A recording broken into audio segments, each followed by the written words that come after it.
Good morning to all of you. Today I am recording the lesson for day 12. So in the last class we have been discussing about the engineering mechanics and the first chapter is that is the force systems and during the last class we had well defined the engineering mechanics, statics and the force because in the statics the force is one of the important parameter. It is an important quantity and we will come across number of times about the force, that is its magnitude, its application, its direction, and we will evaluate the resultant of force, or sometimes the force is divided into the components. And we already studied about the system of forces, and broadly the forces are classified into two categories as the coplanar forces and non-coplanar forces.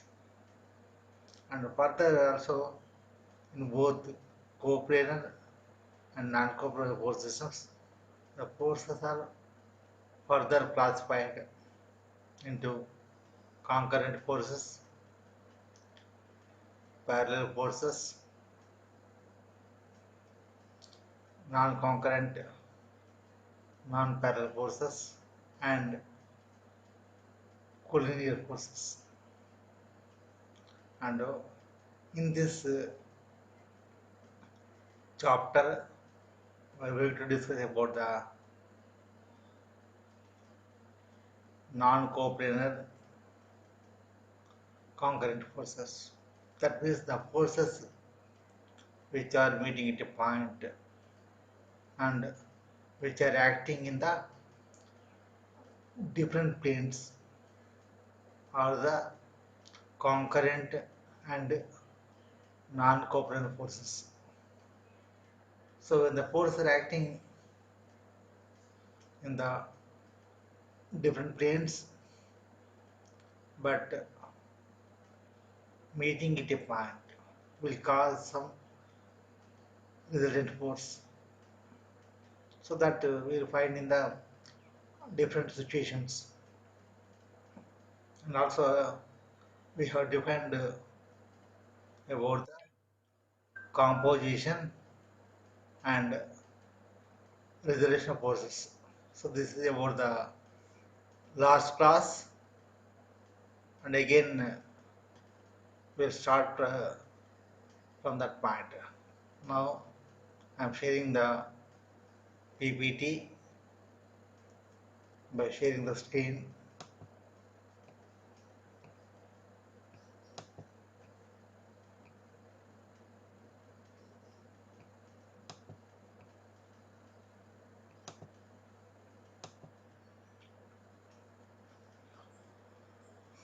Now the topic is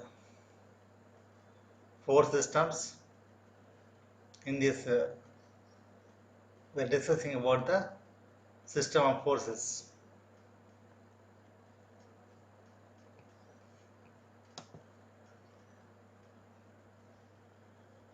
All these are discussed in the last class, and again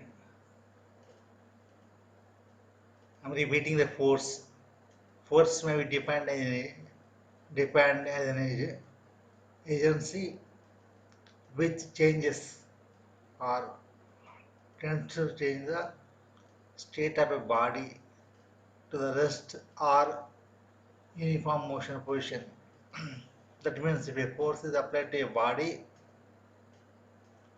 which is at rest condition, then the body will set into motion, or it will tend to set into motion. And if when a force is applied to a body which is already in motion, then the velocity of the body will be changes depending on the direction of the force acting on the body. If the force acts in the same direction of the velocity of the body, then it produces the acceleration, the velocity increases. And if the force is applied in a opposite direction to the motion of the body, then the velocity reduces, or even it starts moving in the opposite direction depending on the magnitude of the force, and that is nothing but the change of the position of the body. So it is a force may be defined as an agent which changes or tends to change the position of the body. And we already discussed about the specification of force. It will have the four specifications as magnitude, direction, point of application, and the nature or sense of the force. Now already we have studied clearly about the specifications of the force, and also force system also we have studied. So these are the coplanar forces. So the forces which are acting in the same plane are said to be called as coplanar forces and non-coplanar force system. In this case, if the forces are acting in different planes, then they are said to be called as the non-coplanar forces. And in both the cases, the forces are further classified as the concurrent forces. So if the forces are meeting at a point, they are said to be called as concurrent forces and parallel forces. If the line of action of the forces are parallel to each other, then they are called as the parallel forces. The parallel forces never meet at any point. Always they are parallel to each other. Collinear forces. If the line of action of the forces lies on the same straight line or a single straight line, then they are said to be called as the collinear forces. The next one is the non-concurrent, non-parallel. In this case, the forces does not meet at any point, and their line of action also not parallel to each other. Then they are said to be called as the non-concurrent, non-parallel forces. So these are the examples for the non-concurrent, non-parallel forces in case of the non-coplanar and also coplanar forces. Now the next important is the composition of forces. As I said already, composition means combining. Composition of a force means combining of a force. So in this case, if two or more forces are acting, then they will have some effect. So when two or more forces are acting, all the forces are combined together into a single force, so that it will have the same effect as that of the two or more forces, and that single force is called as the resultant force. So the replacement of two or more forces by a single force having the same effect is called as the composition of forces, and that single force is called as the resultant force. The next one is the resolution of forces. So in this case, if a single force is acting on a body, and sometimes we need to have the components along the plane of the body, and also at right angles to the plane of the body. In that case, the single force is divided into two or more components which are having the equal effect, same effect, and that components are called as that two parts are called as the components of force. So here a single force is replaced by the two or more forces having the same effect is called the resolution of forces, and the resultant parts of the force are known as the components. Generally, the if a force is acting some angle with horizontal, then the two forces, the two components are resolved as Fx and Fy. Fx is parallel to the horizontal, so Fx will act horizontally and Fy will act vertically. And here Fx is equal to F into cos theta, Fy is equal to F into sin theta. So generally, if the Fx acts rightwards, it is taken to be positive because it acts in the positive x-axis direction. If the Fx acts in the leftward direction, then it is taken to be negative because the Fx acts in the negative x direction. And if the F acts vertically upwards, it is positive because the y is positive in the upward direction. And if Fy acts vertically downwards, it is taken to be negative because the negative y acts vertically downwards.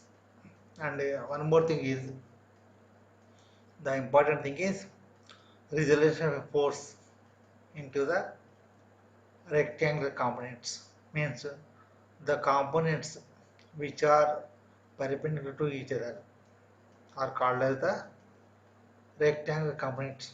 In this case, the given force F can be divided into Fx and Fy components, and here the Fx and Fy must be perpendicular to each other. So generally the Fx acts along the x-axis, that is called as the horizontal component, and Fy acts along the y-axis, and it is called as the vertical components. So, and here the thing is, Fx and Fy both must be at right angles to each other, and in that case the Fx becomes F cos theta and Fy becomes F sin theta, where theta is the angle made by the given force F with horizontal. So up to here we have covered in the last class. Anyhow, just I have repeated. Now we'll go to the next part. Now the resolution of the forces into oblique components. So in this case, here also the given force is divided into the two components, or it is resolved into the two components. But only thing is the two components may not be at right angles. In the previous case, that is in case of the rectangular components, the divided forces, the components must be at right angles with each other. So they will act mutually perpendicular to each other. But in case of the oblique components, the only the difference is in this case the components may not be at right angles to each other. So they are not mutually perpendicular to each other. Then that components are called as the oblique components. And here in this case we will apply the sine rule to find out the components of the force. Here the P and Q are the two forces. Sorry. First of all, we will consider the F, let capital F is the force acting at point O, that is the given force, and it is making an angle of, so that is a phi with horizontal. The force F is acting at point O and making an angle phi with the horizontal. Now we can construct a parallelogram.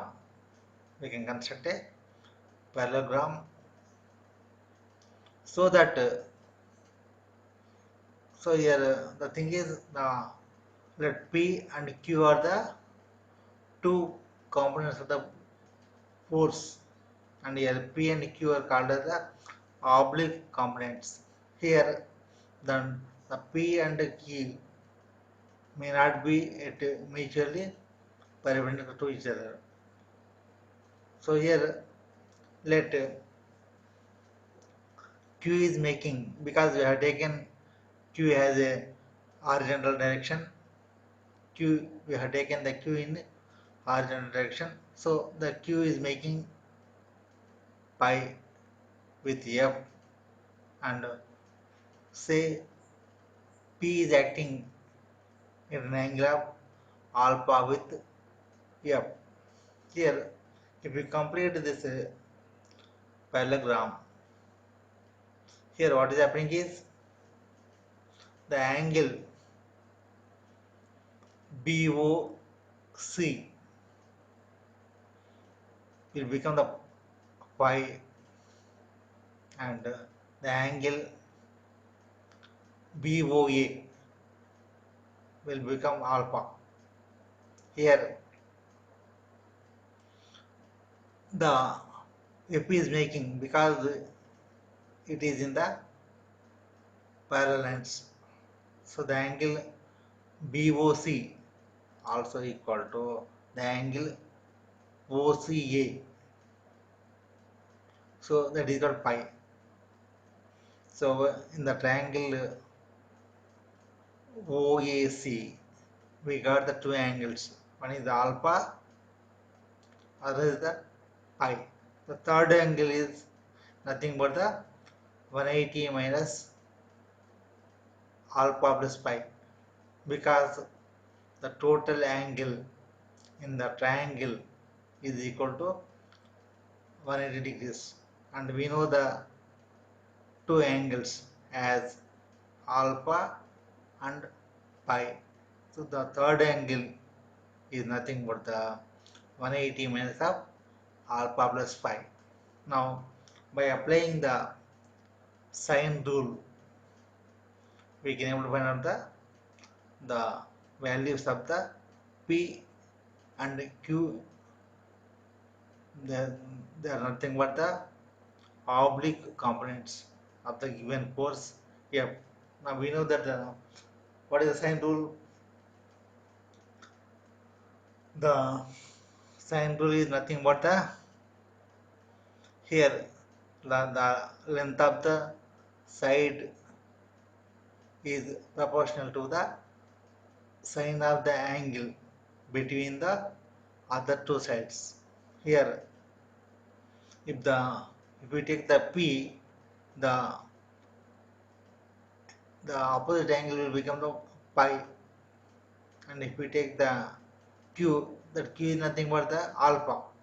The opposite angle is alpha, and for F, the opposite angle is 180 minus of alpha plus 5. So therefore here, by applying the sine rule, that is equal to P by sine pi is equal to Q by sine alpha, that is also equal to F by sine 180 minus of alpha plus 5. And here we should know that sine of 180 minus alpha plus 5 is also equal to sine of alpha plus 5. So F by sine of alpha plus 5 is equal to P by sine 5, and that is also equal to Q by sine alpha. Here, so the if is the given force, and the alpha and phi value is generally given, and we are supposed to find out the P and Q values. Here the P value and Q value can be found by equating the P by sin phi is equal to F by sin alpha plus phi, and also equating the Q by sin alpha is equal to F by sin alpha plus phi. So in this way we can find out the P value and Q value. So they are called as the oblique components. The components of the forces which are not perpendicular to each other are called as the oblique components, and by applying the sine rule we can resolve the given force into the two oblique components in the required directions. Next, we will solve some of the problems to have the clear idea on this theory. So first, let us take this problem of finding a components of the forces. So take down this problem. Determine the horizontal and vertical components of a force of 150 newtons acting on a body at an angle of 20 degrees with horizontal. Here a force of 150 newtons is given, and it is acting at an angle of 20 degrees with x-axis, that is horizontal. Then we have to find out the horizontal and vertical components of the given force, and that means we have to resolve this force into the two components, that is in the rectangle components. Now coming to the solution part. This is a solution. The given is the 150 Newton force F acting at 20 degrees with horizontal. So here this force is resolved into the two components as horizontal component and vertical component. So we can say Fx or Fh.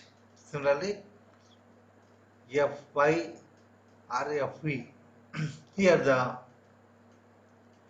we know that the horizontal component Fh is equal to F into cos theta. Here the force given as 150 and the theta is given as 20 degrees. So Fh is equal to 150 into cos 20. That is also equal to 150 into substituting the cos 20 value, it is equal to 0.9396, and the horizontal component of the given force Fh is equal to 141 newtons. Next one is the vertical component. So here the vertical component F is equal to, we know the equation F into sin theta. Here substituting the F value and the theta value. So 150 into sin 20, that is equal to 150 into 0.3420. So the vertical component of the given force F is equal to 51.30 newtons. So in this way we have to find out the components of a given force.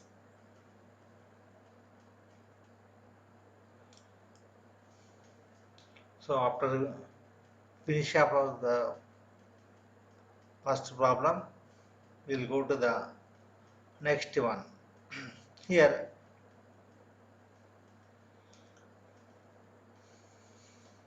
the this is also similar to the first problem. Only thing is the given data is different. Here the angle is given as the vertical, so that we have to convert to the horizontal, and then we have to calculate the components as usual. Now take this problem, the second problem. Calculate the horizontal and vertical components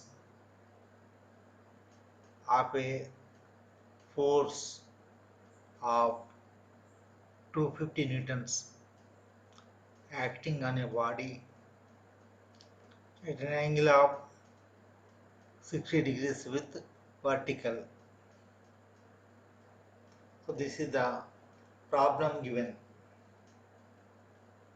In this problem, the force is given and it is stated that it is acting at an angle of 60 degrees with vertical.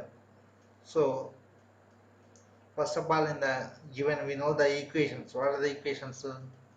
The vertical, the horizontal and vertical components are equal to Fh is equal to F cos theta and Fv is equal to F sin theta.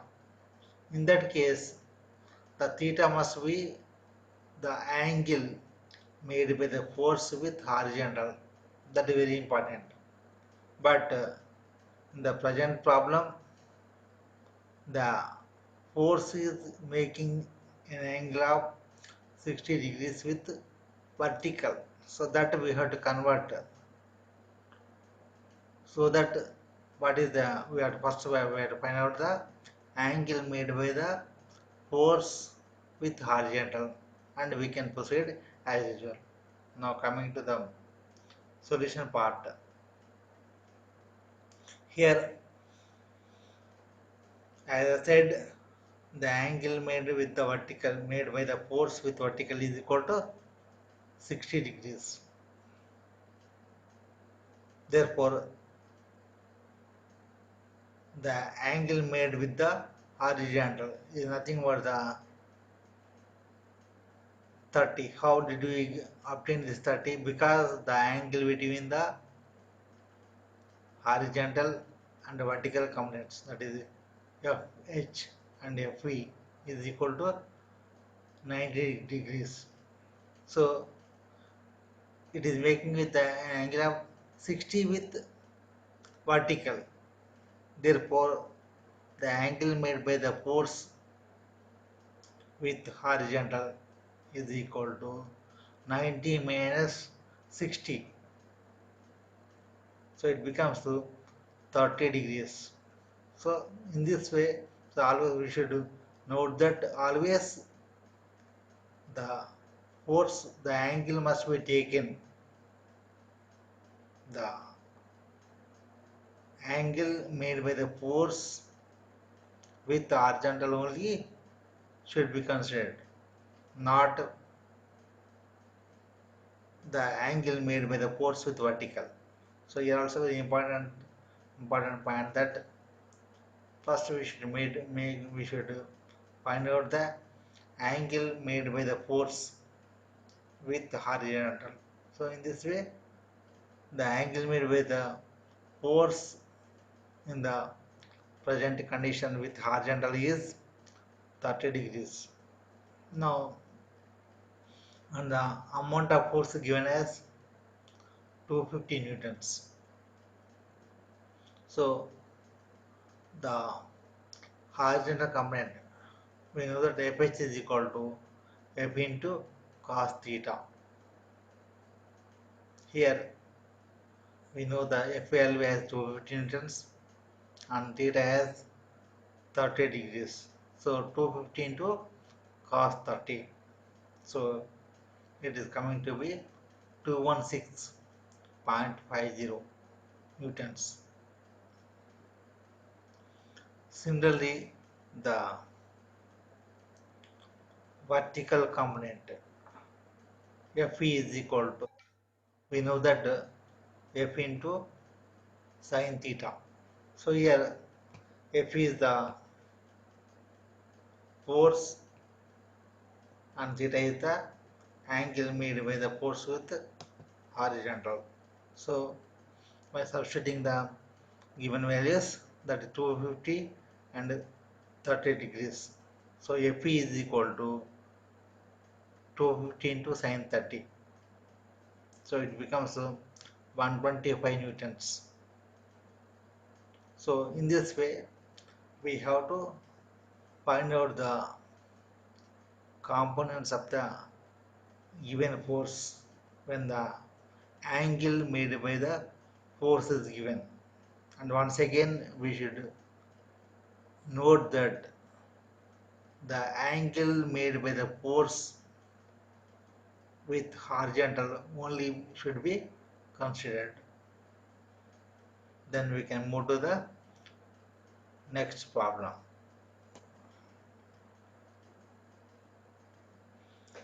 So this is the problem on the oblique components. Here also the angles are given. So it is a force is given and it is making some angles with the defined axis. Here what is happening is the this okay, anyhow we'll see here. First let us take the problem. Determine the components of a given force F is equal to 111 newtons in the directions of OA and OB. as shown in the below figure. So in the figure 12, the force and the directions in which the components are required, that is OA and OB, are given. So this is the given data. So here what is happening is, in case of the rectangular components, so we can understand that the generally the FH will act horizontally and FE act vertically. But in case of the oblique components, because the components need not act at mutually perpendicular to each other, therefore they can act at any angle. So it may be in any desired directions. Therefore, we should a clear definition must be required. So that's why here the figure is given, and the force is given as the OF is the force 111 newtons, and OA is one direction and OB is the other direction. So in which we are supposed to find out the components. So it is called as the oblique components, because the OA and OB are not at right angles in this case. So they are said to be called as the oblique components of the given force. So now we are letting OA is equal to the component of the force in OA direction is equal to P, and the component of the force in OB direction is equal to Q. Now in the problem, the force is making 69 degrees with OA and 51 degrees with OB. Now we have to find out the required angle like this. Here the same problem is redrawn, so we can redraw the given problem with the same directions, with the same angles. Here, because the two lines OB and AF are parallel to each other, therefore the angle OFA must be equal to angle BOF. So angle BOF is given as 51 degrees. Therefore the angle OFA also equal to 51 degrees. Now the third angle, so we know the first angle is 61 degrees, 69 degrees, second is the 51, and third angle is angle OAF. So in the triangle OAF, the sum of the three angles must be 180 degrees. Therefore, we know the values of the two angles. The third angle OAF can be found by subtracting the 69 and 51 degrees from 180. So angle OAF is equal to 180 minus 69 plus 51. So it becomes actually nothing but the 180 minus 120, and the angle OAF will become the 60 degrees. Now we know that to find out the components in case of the oblique components, we have to apply the sine rule. The sine rule is nothing but the force by sine of the opposite angle should be equal to other force by sine of the opposite angle of that force. So here we already have the equation. Here in this case, f by sine 60 must be equal to p by sine 51 and q by sine 69. So this is the case. So we can equate like this: p by sine 51, and that is also equal to q by sine 69 must be equal to f by sine 60, because that value becomes the 60 degrees. Now to find out the components, that is p value in that is in component along OA, so we should equate the p and f values. So p by sine 51 must be equal to f by sine 60. Therefore p is equal to f into sine 51 by sine 60. Here the f value is given as, what is the f value? So it is 111 newtons.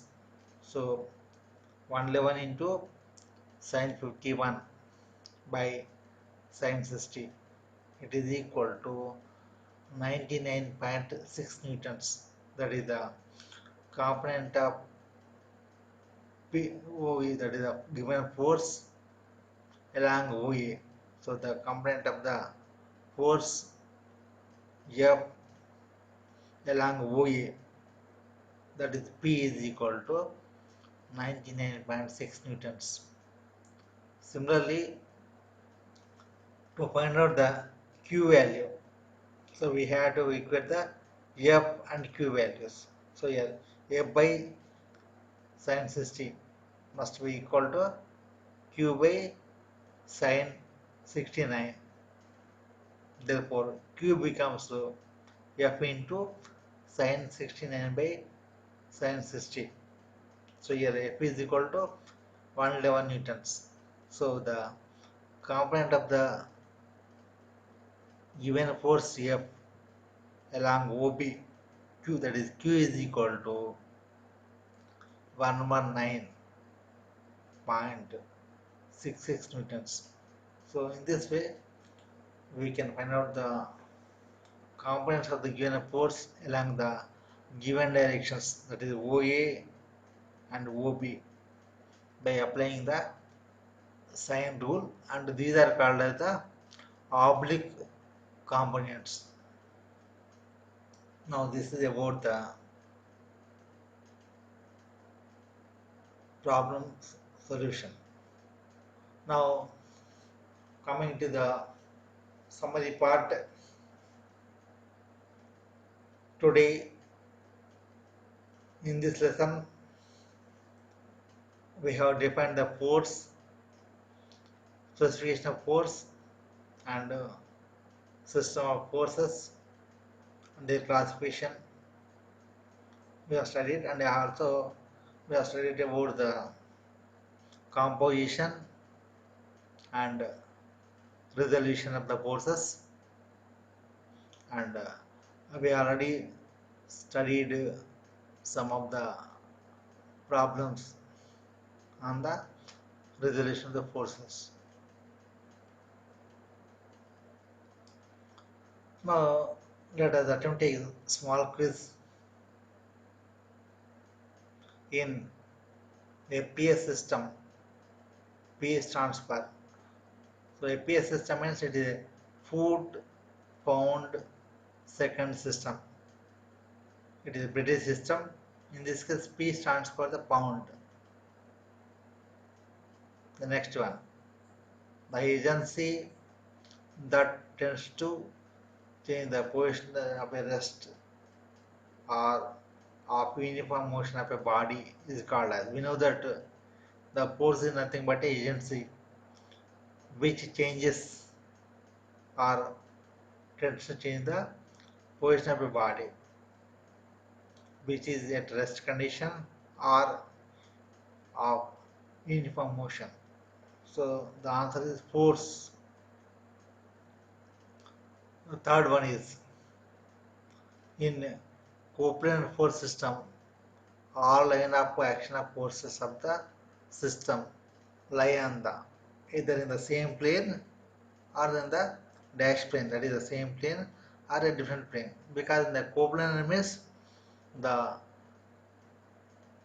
line of action of all forces must lie on the same plane, so that is the same is the answer. And the fourth one, a single force that replaces two or more forces is known as a single force which replaces two or more forces having the same effect is known as the resultant force. So the answer is the resultant. The next one is the method for the replacing a single force by two or more forces is called as dash of force. So the process of dividing the given force into its components is called as the resolution of forces. So the answer is the resolution of a force. Then next one is the if the line of action of forces intersect at one point, such forces are known as dash forces. So if the line of action of the forces intersect at one point or meet at a point, they are called as the concurrent forces. The answer is the concurrent forces. Now, this type of questions may come from subject point of view and also from the examination point of view. So, what are the fundamental units defined, derived units? What are the specifications of force? What is the classification of the system of forces? Define composition of force, define resolution of forces. And apart from these questions, they may ask you to define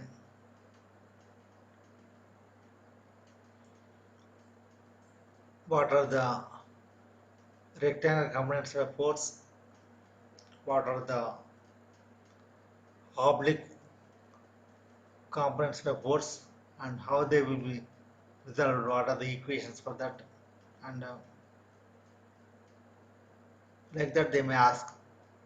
So you should be in a position to answer all the questions as per the requirement. And with this, we are ending this lesson.